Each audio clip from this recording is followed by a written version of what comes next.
Bienvenidas y bienvenidos a otro programa, a otro episodio de La Boca a la Vida. El día de hoy vamos a conversar sobre la relación que existe entre la estructura y la función. Hemos hablado bastante de función, las personas que ya nos han escuchado, y justamente son nuestros hábitos, el cómo usamos nuestro cuerpo, lo que va a generar las adaptaciones funcionales, que cuando no estén bien utilizadas, cuando no sabemos cómo usar el cuerpo, pueden terminar en dolor y prácticamente terminan en el kinesiólogo.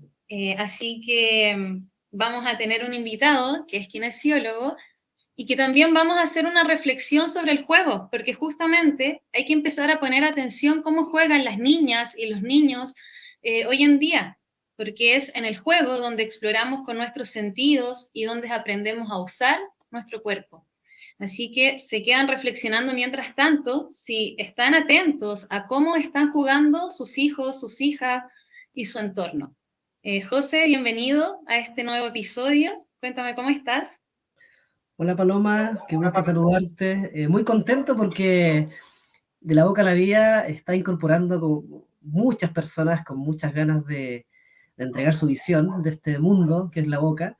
Y hoy día tenemos un invitado de lujo, realmente los que sabemos de kinesiología de cabeza y cuello, es un honor tenerlo acá. Es un kinesiólogo formado en la especialidad de cabeza y cuello, ¿sí? Tiene un magíster en fisiopatología cráneo-cérvico-mandibular de la Universidad Andrés Bello. También es instructor de taekwondo, es decir, un hombre que sabe también de cómo funciona nuestro organismo en la parte sistémica para poder desarrollar actividades deportivas. Y tiene algunos hobbies bien interesantes que compartimos, que a veces el trabajo en la madera, el de construir cosas, también tiene unas facetas de historiador, entonces realmente una persona que viaja por muchas partes y que hoy día le vamos a tratar de estrujar todo ese conocimiento en relación a lo que él está viendo en el área de cabeza y cuello, pero también, como tú comentaste, qué está pasando con nuestros niños, qué ve él, qué va a suceder más adelante. Así que no más preámbulos, dejamos con ustedes al kinesiólogo Daniel Navarrete. Bienvenido, Daniel. Qué gusto Hola, verte. hola chicos, muchas gracias. Gracias por la invitación, gracias, mayor razón, por la presentación. Hartas flores, así que eso se agradece. No sé si da para tanto, pero se agradece el nombramiento y, bueno, sobre todo la invitación y felicitarlos por la iniciativa que están haciendo. Este tema de conocer las distintas aristas de la región de Cabeza y Cuyo y todos los profesionales que trabajan en esta área. Tuve el gusto de conocer a José hace un par de años atrás en el Simposio del Sueño de la de los Andes. Y hay un par de preguntas que hicimos los dos que eran totalmente distintas a lo que preguntaba el resto. Hizo hacer este clic y se acercó José, empezamos a conversar y ahí generó el seguimiento hasta el día de hoy. Así que, como siempre le he comentado, él dispuesto a poder ayudar, a entregar la visión, a entregar cuál es nuestro aporte en este equipo de trabajo y siempre desde una mirada interdisciplinaria y transversal, donde todos los profesionales pueden ser parte y cada uno entrega un granito de arena para que este paciente pueda ser recuperado o sea educado en lo que nosotros estamos viendo en su clínica al día a día. Así que nuevamente gracias por la invitación.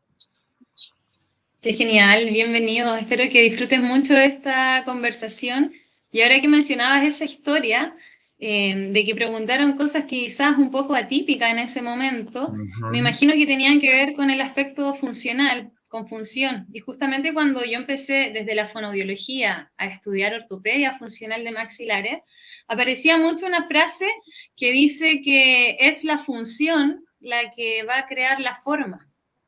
Y yo Ujú. decía, ¿y cuál es esa, qué es lo funcional? ¿Cómo va a ser tan determinante, tan importante para guiar, por ejemplo, el crecimiento de un hueso, de una estructura? Y, y tú me dices, así conocí a José y fue algo atípico.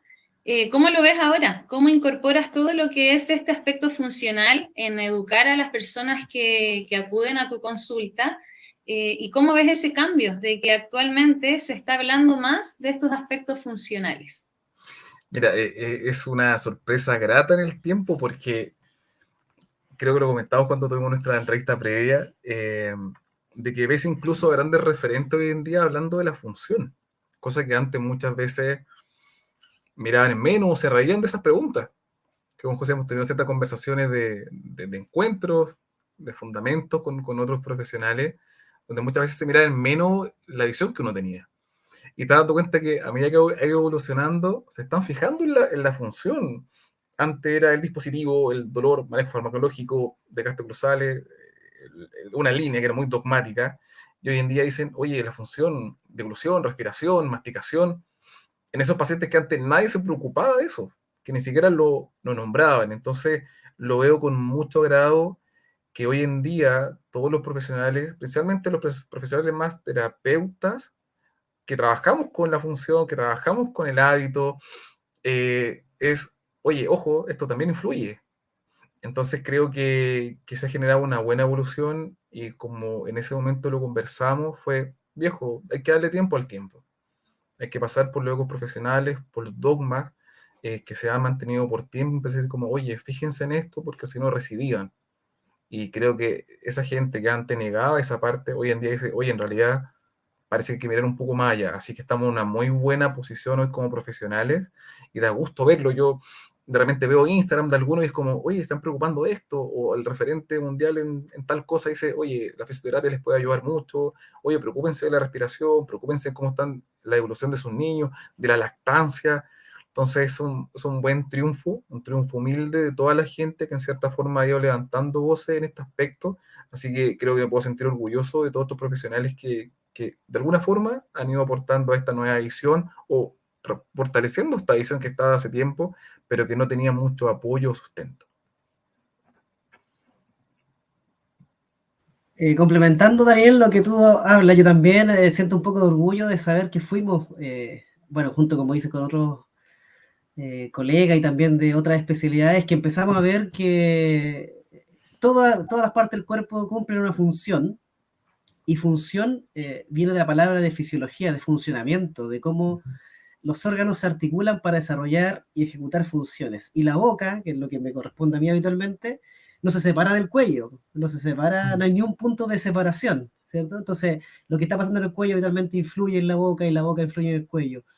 Nosotros queremos, comentaste algo del amamantamiento, te queremos llevar hacia ese mundo que ustedes los kinesiólogos saben muy bien, cómo es el desarrollo y crecimiento psicomotor en una parte desde el nacimiento, por hablar, desde el útero, si nos ponemos más estrictos, pero desde el nacimiento hasta la vida adulta. ¿Y por qué te lo comento? Porque a ti probablemente, Daniel, debe llegar mucho paciente con dolor crónico que han tenido una vida, ¿cierto? Una historia, una forma de amamantar, una forma de caminar, de levantar la cabeza, pero también vienen con un historial de atención odontológica o de tratamientos, ¿cierto? Que hace muchos años que pueden estar dando alguna repercusión acá. Quería que nos contaras un poco de eso, cómo ves tú este desarrollo en grandes puntos y qué está pasando ahora, qué es lo que estás viendo tú ahora, desde cuando comenzaste al tiempo de ahora. Sí, mira, yo no soy referente en psicomotricidad, tengo colegas que les podrían dar una cátedra completa, pero sí podría tomar algunos aspectos en relación a lo que yo manejo. Eh, a ver, todo lo que es el desarrollo psicomotor son las raíces de esta nueva planta que somos en la adolescencia o en los adultos. Y si estas raíces vienen mal desarrolladas o vienen podridas, todas las funciones posteriores van a estar alteradas. Entonces se plantea que desde el útero, desde la posición del feto, desde la posición de la cabeza, desde la formación del cráneo, eh, esto podría estar afectado. Un niño que esté en cierta posición con rotación de cráneo, inclinación, podría generar cierta afectación desde el nacimiento. Y si eso no se pesquisa, podría tener repercusiones a lo largo del tiempo. Eh, Tenemos cierto, para todo lo que es el tema postural, el tema de la hiperextensión de cuello, después la posición de gateo, distintos hitos motores que se van desarrollando en la parte infantil, que son de este control motor más global, pero también un desarrollo psicomotriz desde la función orofacial, ¿cierto? El tema de la lactancia, la dilución, la respiración y todos los cambios que van llevando esto. Eh, Cualquier alteración de los distintos hitos desde el momento en que nace, desde la infancia, la adolescencia y todos los hitos motores que digo, mis colegas lo pueden explicar mejor, como paso a paso, cuáles son los hitos establecidos. Cualquier falencia en uno de ellos o el mal desarrollo de uno de ellos va a tener repercusiones en el tiempo que no solamente van a ser funcionales, sino que estructurales también. Lo hablamos en algún momento con paloma, en los niños que están con esta lengua descendida, con una deglución atípica por mucho tiempo, pacientes que a veces están con periodos de lactancia materna por mucho periodo, se perpetúan malos hábitos orales, chicos que a veces solamente toman lactancia por un lado, el pecho y la cabeza está rotada siempre hacia el mismo lado, por eso también es importante generando este cambio en la posición del bebé.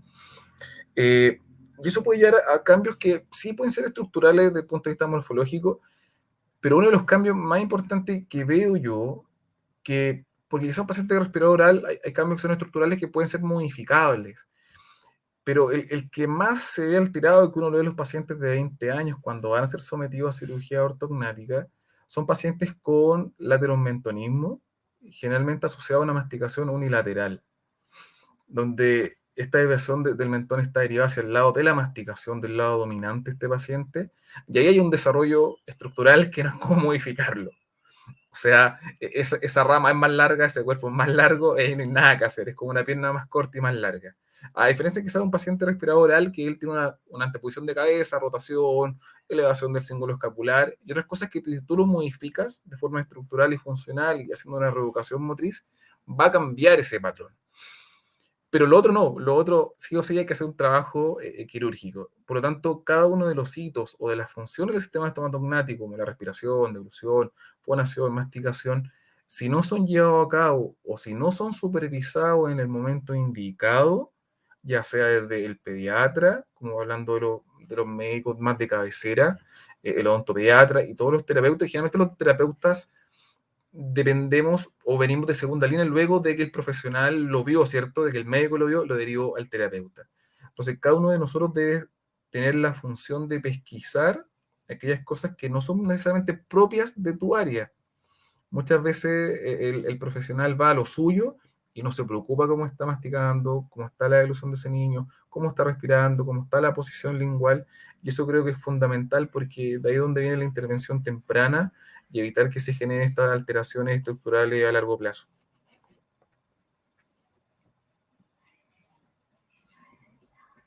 Eh, Excelente, y tocaste un punto muy interesante, que es el punto de lo que tú estás viendo, que a veces pasa por cirugía, ¿cierto? Y muchas personas y también muchos colegas hemos creído durante mucho tiempo que habitualmente hay un factor genético importante. Lo que yo te quería hacer llevar es que, y lo dijiste tú, la masticación unilateral. Eso es netamente movimiento, ¿cierto? Cinemática, cómo se mueve esa mandíbula.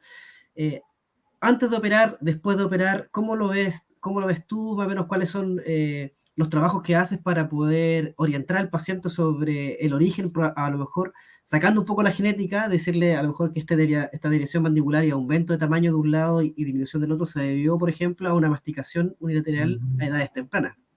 ¿Cómo lo abordas tú a las personas cuando llegan? Sí, bueno, nos pegamos un salto grande. Bueno, yo me fui desde la parte más infantil a adulto.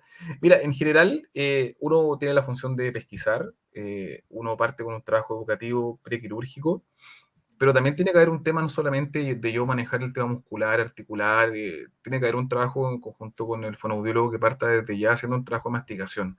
Uno puede hacer una educación, oye, tu masticación tiene que ser por ambos lados, pero si ese paciente no está contactando por la otra mi arcada, ¿qué va a masticar?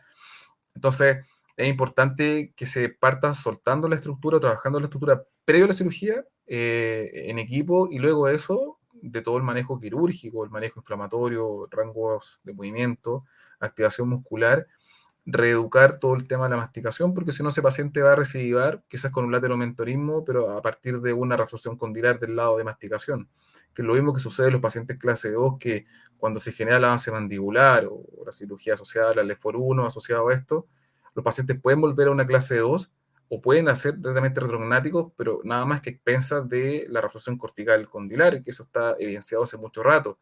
Por lo tanto, la reeducación o el manejo kinésico, sobre todo la musculatura supraioidea, y el manejo lingual, posición de cabeza, previo a la cirugía de los pacientes clase 2, es sumamente importante, y no solamente previo, sino que posterior, para estabilizar esta nueva posición. Entonces creo que yo no puedo, no, me refiero no yo, el equipo quirúrgico no puede ser solo un cambio si no hay una función que se reeduque posteriormente. Y Daniel, yo estoy de acuerdo con eso y a mí muchos pacientes a veces me preguntan ¿en qué momento vamos a ver la parte funcional? Y Ujú. justamente yo siempre digo, lo ideal es poder evaluar la función de tu boca sin mucha alteración, sin mucha información, sin que sepa el cómo se hace, así tal cual llega. Y ojalá antes de que tenga cualquier cirugía o cualquier aparato en boca.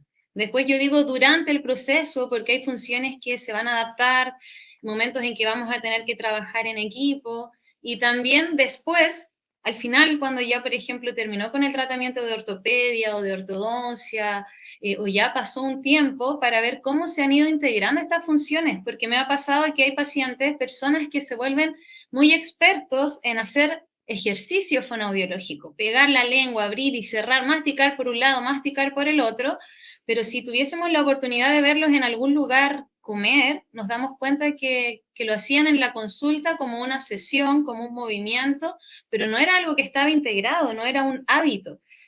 Y ahí uno dice, bueno, ¿cómo lo hacemos? ¿Lo hago venir 10 sesiones, 15 sesiones? ¿Qué forma buscas tú para derivar a los pacientes? A mí se me va muy bien el tema de informarlos, de educarlos, para que ellos tengan esa responsabilidad y ya sepan que el trabajo es en equipo. Les explico mucho de cómo funciona este cuerpo humano. Pero hay personas que también son desconfiadas y dicen, pucha, ya el Daniel me derivó a una fono, la fono me derivó al terapeuta ocupacional, yo venía del odontólogo, entonces se empiezan a perder en esa vuelta. Me imagino que tú también tienes un equipo de trabajo, pero ¿cómo formas a tus personas, a tus pacientes, para que hagan esa ruta? ¿Cuál es la información que tú das para que a estas personas les haga clic, les haga sentido? El cómo mejoramos este hábito en el paciente, en esta reeducación motriz, y el otro punto en relación al equipo. El equipo debe tener un discurso inicial igual. O sea, yo dentro de los equipos que trabajo hay un equipo que somos tres, que está el cirujano máximo, la especialista en TTM y yo, y tenemos todo un equipo transversal de neurólogos, psicólogos, fonos, que trabajan paralelamente con nosotros, pero el discurso siempre es el mismo. A veces llegan conmigo, llega el paciente, o llega con la TTM o el cirujano, y siempre les comentamos, esto es un trabajo en equipo, donde también tenemos algoritmos desarrollados para esto, porque si llega conmigo y lo mando con 5 profesionales más, el que más se va a asustar va a ser el bolsillo del paciente, porque no le va a dar para eso. Entonces, uno de estos algoritmos terapéuticos debe generar un flujograma asociado a este algoritmo en el cual diga, si tiene esta característica, va primero con él, trabaja con él y después vuelva acá. Uno de los algoritmos que estamos trabajando, que son los casos de artrocentesis, cuando el paciente viene bajo 30 milímetros y tiene ortodoncia, está con limitación y dolor, va directo a artrocentesis, si no, va primero con la TTM, con el kine, tantas sesiones, es todo un flujograma que vamos dando paso a paso para seguir al siguiente. En el caso de los pacientes respirados oral, llegan conmigo, hago todo el manejo estructural, hago un par de educación y después se va a la fono. Si yo antes quizás trabajaba 8 sesiones, 6 sesiones con el paciente, ahora trabajo 4 y las otras 4 lo acompaño con la fono. Pero si mando los dos al mismo momento, el paciente dice no, o sea, viene el ortodoncista, no me da el bolsillo para pagar los 2 profesionales de inmediato. Pero si yo le digo, mire, primero va a hacer 4 conmigo y después usted va a seguir con ella, el paciente lo nota distinto porque el primer profesional tiene que encargarse de generar confianza en el tratamiento, que los papás, en este caso los niños o la persona adulta diga, si es que me he sentido mejor, tengo más conciencia de esto, ahora voy a seguir porque esto me sirvió. Pero si yo genero una dirección inmediata a todos, nadie lo hace porque no hay sistema de salud que pueda cubrir esto. Esto en parte del discurso y por esto es importante no solo saber a quién derivar, sino que también tener reuniones de equipo. Supongamos que ustedes dos trabajen juntos y ustedes son el centro del equipo, ustedes juntarse con todos los profesionales que tienen deriva para decirle, somos un equipo, se trabaja aquí, primero acá, y tener clara cuáles son las líneas de seguimiento. Pero si mandamos al paciente a todos los terapeutas de una vez, no lo van a hacer y no hay bolsillo que aguante. Eso con respecto como al discurso inicial de trabajo en equipo. Muchas veces son pacientes que ya han dado la vuelta por muchos profesionales y cuando llegan a un equipo también lo sienten distinto, se sienten mucho más acogidos. Y cuando uno le explica de buena forma cuál es el rol de cada profesional, ellos lo entienden. Y con respecto a lo que tú planteabas, la forma del hábito, creo que en ese momento hablaba un poquito de lo que es control postural y precisamente control motor. El control motor es algo que no se habla mucho, el control motor es neurociencia pura.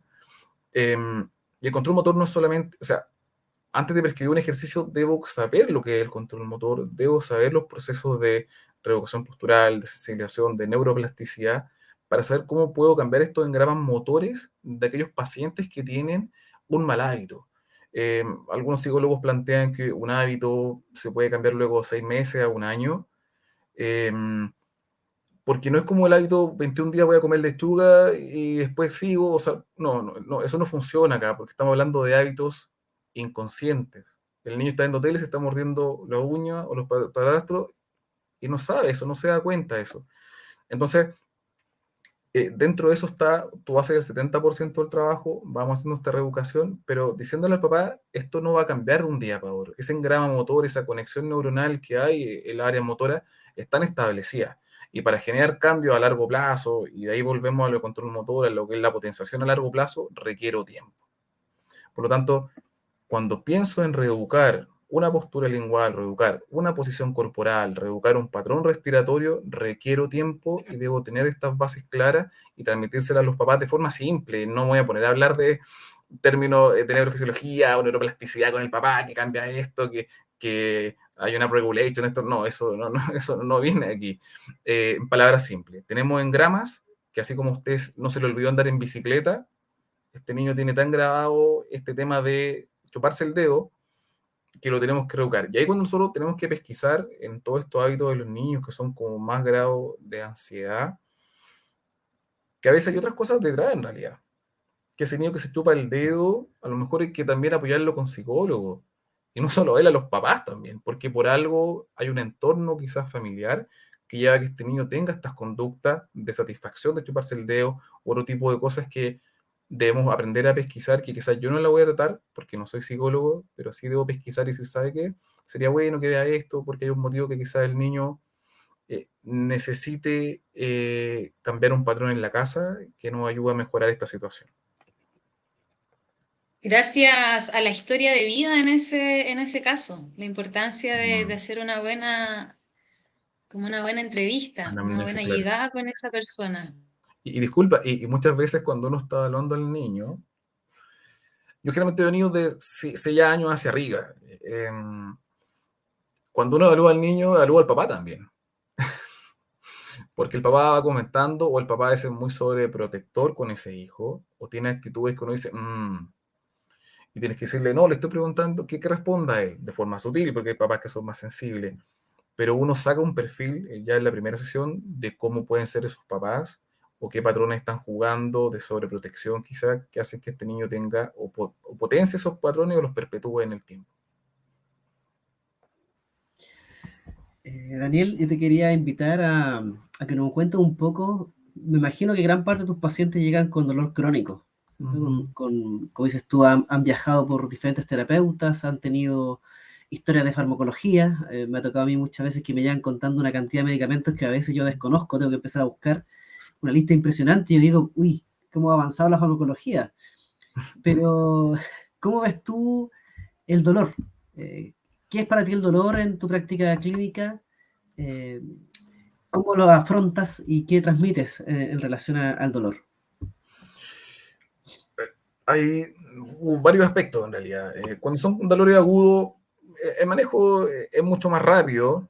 Lo farmacológico anda bien, lo kinésico anda bien, pero cuando hay dolor crónico, si no vamos a la ciencia dura, hay muchos cambios neuroplásticos a nivel central y periférico que perpetúan esto, y también a nivel límbico, y ahí es cuando el rol del psicólogo es fundamental en pacientes con dolor crónico.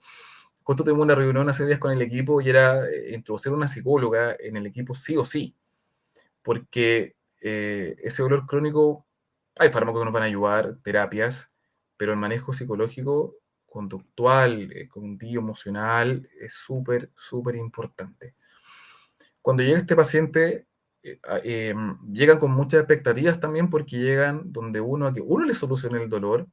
Entonces, una de las primeras cosas es bajar un poco esa expectativa. Em, Plantearle que esto no es de un día para otro, que no es una solución mágica, que requiere tiempo. Y es lo mismo que pasa con el tema del hábito. Uno le dice, esto ya está establecido, pero hay que tratar de manejarlo y requiere tiempo y requiere de usted también. Si el paciente pretende que uno haga todo y él no haga nada, no funciona, no funciona. Si el paciente con dolor crónico está asociado a una alteración de la higiene del sueño, o alteración del sueño en general, y eso no se maneja, ese dolor se va a perpetuar. Si la alimentación no es saludable, si tengo sedentarismo, si tengo factores psicosociales de su entorno que perpetúan este dolor, yo les comento, yo todo lo que haga es un parche curita, es un paracetamol, y no va a servir de nada. Por lo tanto, si usted, trato de ser lo más útil posible, trato de siempre desarrollar mis habilidades blandas lo más que pueda, me cuesta un poco a veces, pero trato, hago un esfuerzo y lo trato de hacer, de que digo, yo no hago magia, y si usted, y a veces esta frase puede sonar dura, pero el paciente se lo digo de tal forma o un poco más agradable, digo, si, mire, si usted viene acá, pero no hace las indicaciones, no sigue los consejos que uno le da, usted viene a perder plata, viene a perder tiempo y yo pierdo prestigio. Porque usted después, si no hace las indicaciones, o llega tarde a las terapias, o no viene, o no sigue los consejos, después te verá otro profesional, va a decir, fui allá, pero no me sirvió para nada. Entonces, perdió plata, perdió tiempo y yo perdí prestigio. Y eso creo que en más de alguna oportunidad se lo he visto a algunos pacientes a mitad de tratamiento. Entonces, si ellos no están dispuestos a seguir este tema, este proceso, no sirve de nada. Entonces, hay una cosa así, desarrollar la empatía. El paciente necesita que alguien lo escuche y también actúa un poco de psicólogo, porque tenemos que escuchar a la gente que llora muchas veces. Los terapeutas estamos un buen tiempo con el paciente, de media hora a una hora, y a veces lloran y hay una historia de vida detrás que uno dice, o fijarse que estos dolores muchas veces se gatillan por un factor. Estoy con dolor de la semana pasada, ¿qué pasó? Tuve una discusión con mi hijo, tengo problemas económicos, y yo, digo, yo no puedo solucionar esto, pero tratemos de buscar qué herramientas tenemos para ayudarle.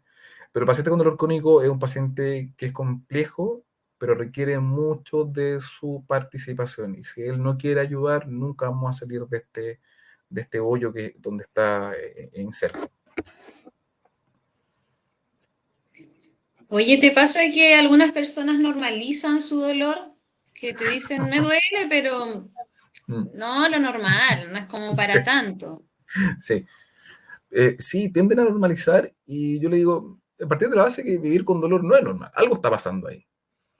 Y hoy en día se habla de que, a ver, o el paciente siempre asocia que el dolor es más periférico, y uno tiene que enseñarle un poquito que ese dolor a veces es más central, donde actúa todo el sistema límbico. em, y hay que hacer un cambio a nivel central, ahí donde la parte de educación es súper importante. Yo puedo poner punción seca, puedo hacer masoterapia, podemos pinchar, no yo, el profesional pinchar con toxina, bloqueo anestésico, miles de cosas, pero si no se genera un cortocircuito a nivel central, si no genero este cambio de percepción del dolor, el paciente va a seguir. Hay dos cosas que hay pacientes que son muy catastróficos, que duele y es lo peor del mundo y se viene todo un tema encima. Y otros pacientes que son hipervigilantes con su dolor, y significa que están todo el tiempo centrados en su dolor y viven en torno al dolor. Entonces, en esos pacientes que uno a veces va tratando y no hay una reducción, uno le dice, ¿sabes qué? No vengan un mes más. Entonces, cuando tú lo cortas en un mes, en cierta forma cortas un poquito esa hipervigilancia que él tiene sobre ese dolor. Y le dice, haga de todo lo que pueda hacer. Y muchas veces cuando él vuelven a ver, es que me duele mucho menos, porque él también dejó de estar pendiente de ese dolor. El dolor crónico es muy central y no solamente de cambios de sensibilización centrales, sino que cambios en la conducta de afrontamiento de ese dolor. Pero claro, normalizar que no es normal vivir con dolor, usted tiene que tener esta funcionalidad, y eso es importante en equipo. O sea, paciente con dolor crónico, un equipo es fundamental, o si no, uno solo no los puede tratar. Daniel, justo de ese tema de que quería abordar el de los equipos que has comentado. ¿Cómo has Ujú. visto tú acá en nuestro país el poder formar equipos? ¿Las universidades están haciendo este cambio de pasar a un mundo más funcional o todavía están en nivel de algunos profesionales? ¿O has visto que esto ya está ingresando en la academia, en el pregrado? Yo creo que siempre, bueno, depende de las disciplinas. Los que somos más de la línea terapéutica, siempre hemos trabajado en equipo. Quizá la disciplina de odontología siempre han sido más de trabajo más individual, del profesional, y con derivación a los colegas que son especialistas del área que requería en ese momento. hay que plantear, y yo siempre lo digo, hay un tema de egos profesionales tremendo en todos. Todos tenemos este grado de ego profesional, y algunos que lo tienen más desarrollado o no. Yo cuando hablo de los trastornos temporomandibulares siempre digo que nadie es dueño de los trastornos temporomandibulares, todos podemos aportar. Y es una pelea que ya no peleo con nadie en realidad a esta altura. Hago mi pega, la trato de hacer bien, y creo que cuando uno ingresa a un trabajo en equipo o quiere trabajar en equipo, primero, desde la humildad hay que decir cuáles son mis potencialidades, cuáles son mis debilidades o mis limitaciones. Yo le digo al paciente, yo puedo hacer esto, pero esto no lo puedo hacer, tiene que hacerlo tal profesional. Como sabemos que en el país el acceso al tema de salud, sobre todo cuando son trabajos más personalizados, como lo que hacemos nosotros, tienen costos más elevados, tenemos que saber cómo dosificamos la intervención del equipo. De repente puede partir con un profesional, ya, voy a avanzar hasta acá. Si no logro, lo derivo acá. Pero debo tener esta visión. Creo que sí, creo que cada vez se ha ido abriendo más al trabajo en equipo, y es parte de lo que hablamos al principio, porque con algunos especialistas era muy cerrado a trabajar ellos todo. No vamos a dar nombre porque no queremos generar conflicto. Eh, pero lo chistoso es que hoy en día parte de sus referentes dicen, apóyense en esto. Eso es lo más importante. Entonces uno mira del palco, como dice alguien por ahí hace poco, que, churra, oye, lo veníamos diciendo, quizá hay cosas que no tienen mucho sustento porque, como comentamos ese día, a las áreas terapéuticas no tenemos el financiamiento de los laboratorios que nos permitan hacer estudios de gran N, y estamos más limitados, muy limitados en eso. Pero muchas veces la ausencia de evidencia no es evidencia de ausencia. Entonces, por el rol, no me acuerdo cómo lo dije, pero me explico, en el sentido que si esto funciona y anda bien, apliquémoslo. Creo que hay que dejar un poco el ego profesional. Creo que los profesionales o especialistas en alguna área se están abriendo cada vez más a trabajar en equipo, porque sabes que todos aportamos, y nadie le viene a quitar el trabajo a nadie.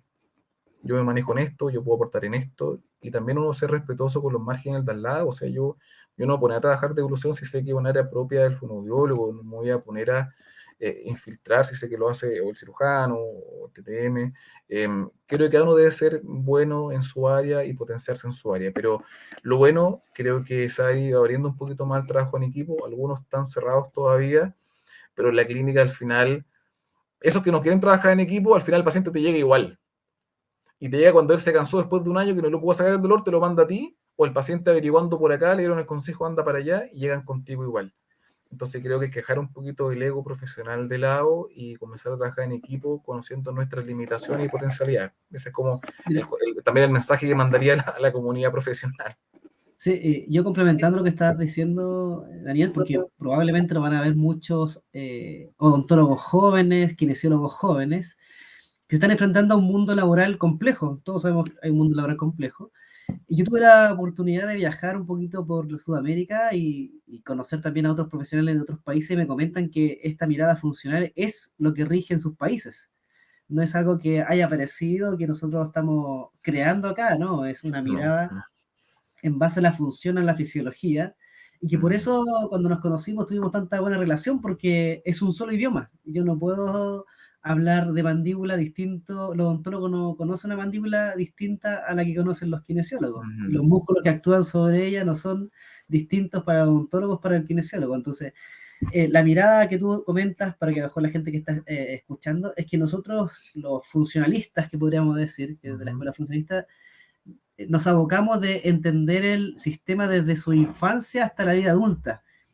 Y los profesionales antiguos que uno puede decir, oye, no sé, hace 100 años no tenían todos los métodos tecnológicos que tenemos ahora, no tenían el pool de exámenes que existe, pero oye, dejaron escritos miles de textos que uno los lee ahora y tienen mucho más vigencia, porque se dedicaron a estudiar cómo vivía el humano en las condiciones naturales, de qué se alimentaba, cuánta cantidad de ejercicio hacía al día, cuáles eran sus relaciones comunitarias, y cómo la vida urbana, que la mayoría de la gente que está escuchando probablemente tiene, no está pegado a eso. Entonces hay que empezar a mirar la funcionalista, que nosotros digamos, tratemos de acercarnos un poco a nuestro origen, a nuestro desarrollo, y eso, pues digo, a veces, como dices tú, no hay evidencia, pero es que a veces la evidencia de que se mastica por los dos lados, de que se tienen que comer cosas con cierta fibrosidad, no sé cómo tienes que demostrarlo, porque es una evidencia que está clara. Sí, que algo que es empírico, que está ahí. Lo que planteaba Paloma, o sea, el desarrollo de los hitos motores, uno kinésicamente está más desarrollado en los hitos motores globales como el gateo, la marcha, la hiperestación, em, pero el oral también es súper importante bueno, la odontopediatra hoy en día, la gente, por ejemplo, de los odontopediatras que conozco que han hecho la ortodoncia interceptiva, tienen un poquito una visión más funcional también, no la funcionalidad como la escuela de ustedes, pero sí están preocupados un poquito más de masticación, como, oye, preocúpate de esto, y uno le dice, oye, pesquisa eso, pesquisarlo desde chiquitito a lo mejor, Paloma que se trabaja con niños más chiquititos, yo digo, el fonoaudiólogo debería estar en los CEFAM sí o sí, como por ley, todos los CEFAM deberían un fonoaudiólogo que pesquise eso, los niños, y nadie se preocupa de eso, no hay políticas de Estado que creo que deberían existir en pesquisar ese tipo de cosas. Porque cuando tú pesquisas a tiempo puedes prevenir muchas cosas, y eso también es un mensaje para el profesional que, llegó a la fluoración, oye, pero aparte de la fluoración, ve cómo está tragando, cómo mastica, pregunta cómo respira, si no vaya a perder más de 5 minutos en eso. Entonces creo que eso falta, y para todos los profesionales en todas las áreas, preguntar un poquito más allá. Un día me acuerdo que el neurólogo me dijo, ya creo que el pasapaloma que quería preguntar algo, parece, en base a lo que dije, me dijo, oye, ¿por qué usted, en una charla que hablamos de cefalea, yo justo le preguntaba por los estrógenos, si había cambio de anticonceptivo a la paciente, me dijo, ¿y por qué preguntan? Yo le dije, porque tengo que ser capaz de pesquisar. Si el paciente llegó conmigo, me dice, no, hace 3 meses partió con dolores de cabeza y quizás hace 3 meses fue justo el cambio de dispositivo o cambio de fármaco. Por lo tanto, yo no voy a cambiar el fármaco, el dispositivo, pero sí tengo que pesquisarlo. Porque le digo, Doc, ¿preguntaste esto? Oye, ¿sabes qué? Pregúntale a tu ginecólogo si realmente hay que cambiar el fármaco porque te aumentar los dolores de cabeza. Entonces, la pesquisa no está para yo hacer el trabajo de ese profesional. La pesquisa está para hacer la derivación. Y eso es algo que yo siempre estoy en hincapié. Pesquise, no es su área, pero sepa lo justo y necesario. Yo sé lo justo y necesario de evolución para decir, churra, está mal esta cosa, deriva. Eso tenemos que hacer. Te doy el pase, Paloma, que te interrumpí, parece. No, no para nada. Estoy escuchándote muy atenta y solamente digo que sí, porque estoy muy de acuerdo con todo lo que planteas. A mí me sorprende mucho cuando empecé a entrar en todo este mundo de la función, porque mucho de lo que es motricidad orofacial es función, todo es función Todo el en el rato. área que yo pesquiso. Pero aún así, en el proceso de formación no me enteraba de cómo impactaba tanto en la estructura. Entonces dije, bueno, compartamos esto. Y me di cuenta que hay mucho ego a nivel profesional porque nadie quiere a veces como soltar a este paciente. Sí, O pienso que de pronto si va al kine a ver bruxismo y no conmigo, que igual veo bruxismo, es como que ¿por qué se mete el kine? Si esto era de la función, que viene de acá. claro. Entonces digo, ¿cómo aportar? ¿Cómo poder contribuir Ujú, realmente? Porque tú decías, claro, nadie se hace cargo, pero es por una falta ujú. de conocimiento. Entonces yo espero De todo. que este viaje que hacemos junto a José Urtubia y contigo hoy, de la boca a la vida, empiece a generar esta conversación en las personas. Entonces José decía, hay que hablar más de función, hay que trabajar en equipo, pero también la prevención es importante y tenemos que empezar a prevenir desde la infancia. Y yo Ujú, observo a las niñas, a los niños y los ujú, parques están vacíos. Hay muchos juegos como de ejercicio y esas máquinas están vacías. Hay muchos juegos como de tensegridad que a mí me encanta hasta tomarle ujú. fotos, pero no veo ningún niño o niña subiendo. Está la gente como o paseando y siempre con la cabeza hacia abajo, mirando el celular. O yo le digo a los chicos, ya vamos a jugar a la pillada o a la fuercita mientras estoy evaluando movimiento, estructura corporal, y los chicos no me dicen como qué juego, no saben juegos de Mm. manos, de ritmo. Entonces digo, ¿cómo estamos jugando? Y cómo los padres estamos guiando esos juegos. Nadie sale a la calle porque sí, porque nadie ni siquiera conoce a su vecina, a su vecino, menos ahora en este contexto de pandemia.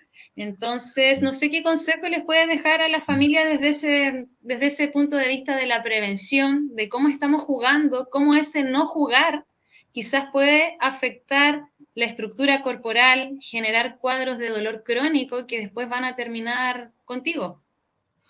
Sí, creo que lo hemos conversado lo del juego, ¿te acuerdas? Como el tema del odito. El juego es una de las mejores herramientas en la psicomotricidad. Es la herramienta. O sea, en los grandes salones de psicomotricidad lo que más se hace es jugar con el niño y obviamente el profesional sabe que está potenciando con cada trabajo. Pero sí, falta mucho juego, desde que el niño grite, de que el niño corra, de que se levante, de que trepe, de que gatee dentro de ese mismo juego.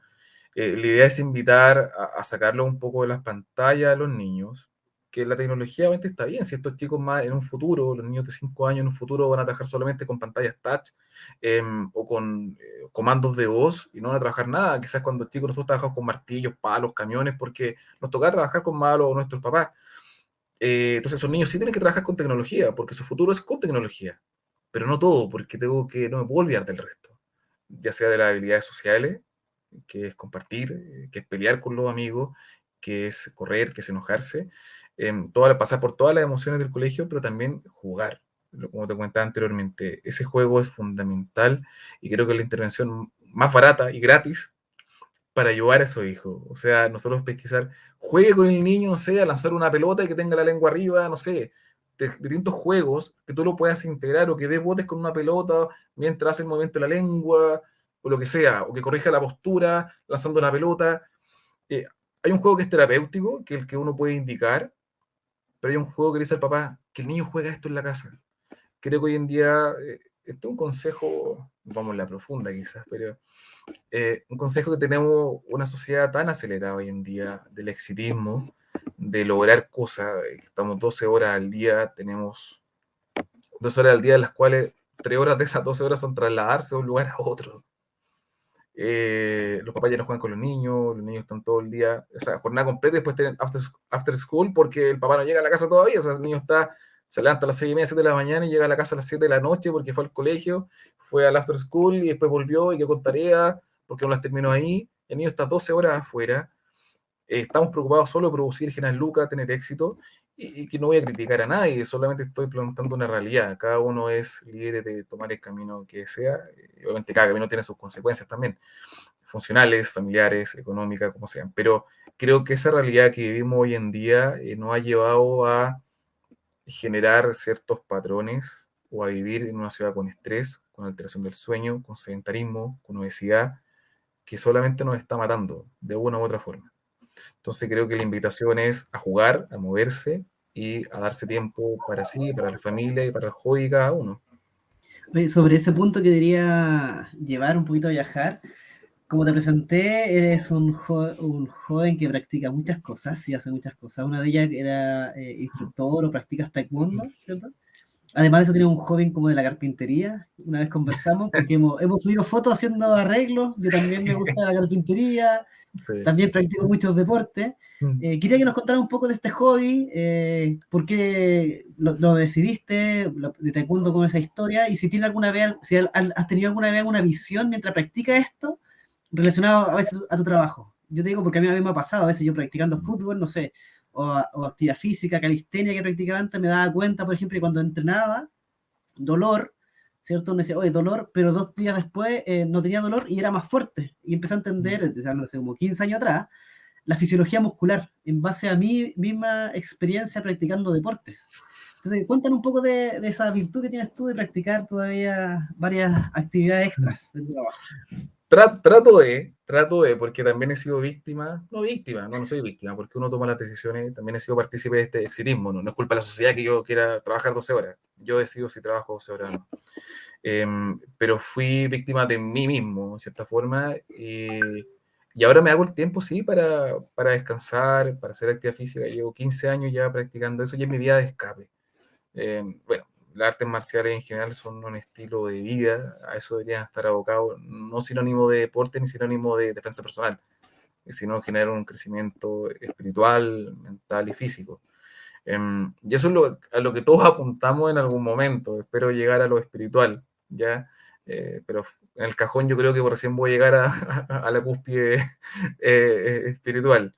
Em, Sí, mira, cuando tú me preguntas eso, yo partí a los 19 años, creo que fue el 2006, 2007, por ahí, partí practicando, y obviamente lo practicaba, ¿no? Pero con el tiempo tú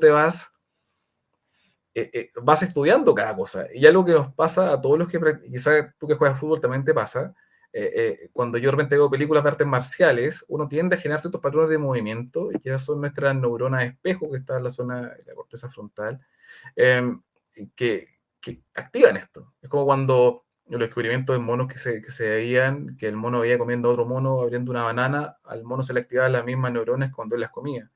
Y eso uno también lo hace. Por eso la educación o la reeducación de un patrón de movimiento, pensarlo, también es terapéutico.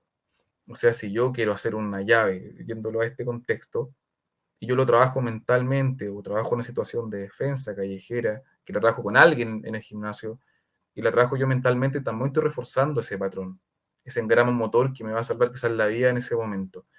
Eso como la parte neurofisiológica, ya el tema de los reflejos, los artistas marciales, los reflejos son mucho más rápidos que en una persona normal, en otros deportes, porque actuamos muy rápido. Yo no imaginando todo este engrama motor, esta práctica motora, te permite generar ciertos hábitos que uno también lo extrapola en los pacientes. ¿Ya? Es súper enriquecedor eso, a mí por lo menos me pasa. No la rayo, tampoco soy Kinelor y ando todo el día pensando en eso, pero, pero sí lo veo en la práctica diaria, que cuando uno hace deportes, vas analizando el tema del equilibrio, el tema de la conciencia postural, el tema de los reflejos, el tema de la coordinación, todo eso que uno trabaja con un paciente, lo puede trabajar uno en el deporte. Es lo mismo, son otros ambientes, pero la función es la misma. Incluso el hecho de que uno conozca parte de anatomía de cabeza y cuello o parte de la anatomía y fisiología te puede saber, no de mala forma, porque también te da una responsabilidad donde puedes generar el mayor daño posible a alguien.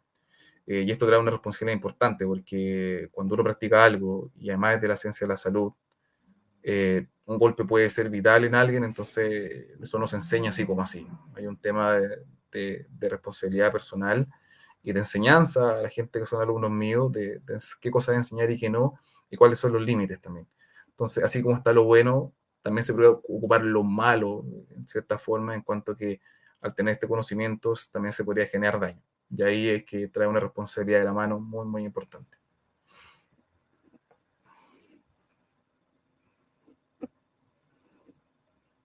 Disculpa, queríamos, Daniel, que nos contaras un poco de tus redes sociales, donde las personas podrían eh, saber de tu quehacer. Si nos puedes decir dónde te encuentran. Eh, sí, mira, hay una página web que se llama kinemaxilo.com, www.kinemaxilo.com. Ahí en general me presento, tengo un poco el currículum, los lugares, las cosas que trabajo, las herramientas que ocupo en mi práctica diaria, y los lugares donde atiendo. Entonces, aquel paciente que quiera contactarse para atención clínica, llega a alguna de las páginas, hay unos links que son directos a las distintas clínicas, te llenan la página de la clínica, ya está el número de contacto para que ellos puedan pedir.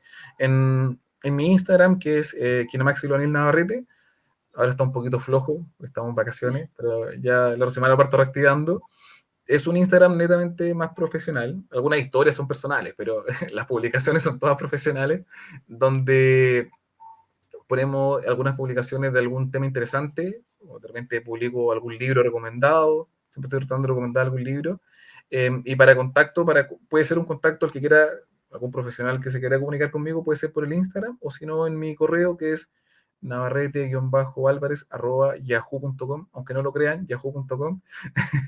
Y ahí me pueden contactar, enviar un correo y, y solicitar información, y preguntarme lo que necesiten. Si no lo sé, no lo manejo, lo averiguaremos con alguien y resolveremos las dudas. Así que encantado de que si alguien quiere contactarse y pedir un poco de información o lo que sea, feliz de poder ayudar. Daniel, yo te quiero agradecer a nombre de La Boca a la Vida, de toda la gente que trabaja en este programa. Primero, desde que nos conocemos siempre hemos tenido una relación súper amena y yo he observado tu carrera profesional de tus redes sociales y hemos conversado y las ganas que tienes de difundir, lo humano que eres y lo sencillo, que a veces, como decías tú, el ego a veces nos puede quitar un poco de tiempo, pero tú has avanzado en ese aspecto, así que de verdad, nosotros como equipo, lo hemos conversado antes, queremos agradecerte profundamente el tiempo que dedicaste. No solamente la gente está observando este canal, pero hemos conversado en forma previa. Quedaron muchas cosas por conversar. Probablemente te vamos a volver a invitar, Así que has amarrado a eso. Pero de verdad, muchas gracias por este tiempo que nos entregas y obviamente de La Boca a la Vida te envía un abrazo fraterno. Muchas gracias, Daniel. Gracias, José. Agradecerte también, siento que fue una conversación muy entretenida, uno aprende mucho, sobre todo de tu calidad humana, que lo que tú decías, a veces uno se transforma un poco en un terapeuta súper completo también, que escucha a las personas, que va a la historia de vida, y es con ese tipo de personas que yo siento que hay que generar estas redes y poder informar a la comunidad en general. Así que yo quería recordarle a las personas como un resumen, que aprendan a jugar, que se conecten, cosas que tú fuiste contando a medida que te íbamos entrevistando, que yo creo que tienen que resonar en la familia, esto de la atención plena, de estar conectados, de cada uno decide ser víctima o no de un sistema, de aprender a cambiar nuestros patrones de movimiento, saber cómo modificar ese patrón siendo consciente de nuestros hábitos para aprender a superar dolores, saber que tenemos profesionales como tú, como José Urtuya también, pero que depende mucho de la familia. Así que muy agradecida por toda la información que pudimos compartir contigo y gracias, José, también, porque siempre hay excelentes preguntas, como siempre. Muchas gracias a los dos. Yo solo agradecerles, chicos, por la invitación. Siempre quedan cosas que conversar, más cuando hay gente apasionada como ustedes.